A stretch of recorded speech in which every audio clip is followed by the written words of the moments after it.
Ambiance peut-être de veillée d'armes ce soir à Washington. Si l'on en croit le Wall Street Journal, Donald Trump aurait déclaré à ses conseillers avoir déjà approuvé des plans d'attaque contre l'Iran, mais il avait suspendu l'ordre final dans l'attente de savoir si Téhéran renonçait ou non à son programme nucléaire selon ce quotidien. Écoutez les précisions à New York d'Émilie Musset pour France 24. Dans la salle de crise de la Maison-Blanche, le Wall Street Journal vient en effet d'annoncer que le président aurait validé des plans d'attaque, mais serait toujours dans l'attente de l'ordre d'assaut, en attendant de voir si Téhéran retirera son programme nucléaire.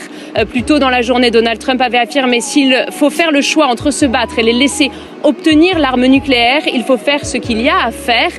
Toute la journée, il a multiplié les déclarations cryptiques sur ses intentions, annonçant qu'il irait peut-être, qu'il le ferait peut-être ou peut-être qu'il ne le ferait pas, mention à attaquer l'Iran.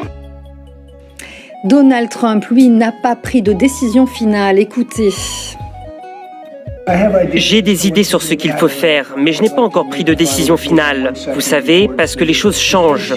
Je veux dire surtout avec la guerre, les choses changent avec la guerre. Elle peut aller d'un extrême à l'autre. Les guerres sont très mauvaises. Il n'y avait aucune raison pour que ce soit une guerre. Et sur le terrain, 6e jour d'affrontement, je vous le disais, entre Israël et l'État et l'Iran. Une dernière salve de missiles iraniennes, a touché l'État hébreu vers 1h du matin, heure locale, cette fois sans faire de blessés. C'est ce qu'ont annoncé les autorités. En Iran, des explosions ont notamment retenti du côté de Téhéran dans l'après-midi. Israël indiquant avoir détruit le quartier général de la sécurité intérieure du régime des Mollahs.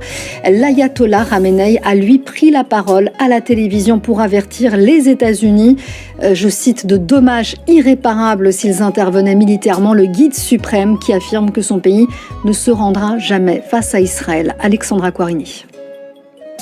C'est une déclaration surprise dont le président américain a le secret. Face aux journalistes, Donald Trump l'affirme, l'Iran a pris contact avec la Maison-Blanche. Les Iraniens vous ont-ils contacté ? Oui. Et qu'ont-ils dit ? Je leur ai dit qu'il était trop tard. Vous savez, je leur ai dit qu'il était trop tard pour discuter. L'Iran a de gros soucis à se faire et maintenant ils veulent négocier. Moi je dis, pourquoi ne pas avoir négocié avant avec moi ? Donald Trump affirme même que le gouvernement iranien a proposé de se rendre à Washington. Des affirmations totalement à rebours de la dernière apparition du guide suprême iranien.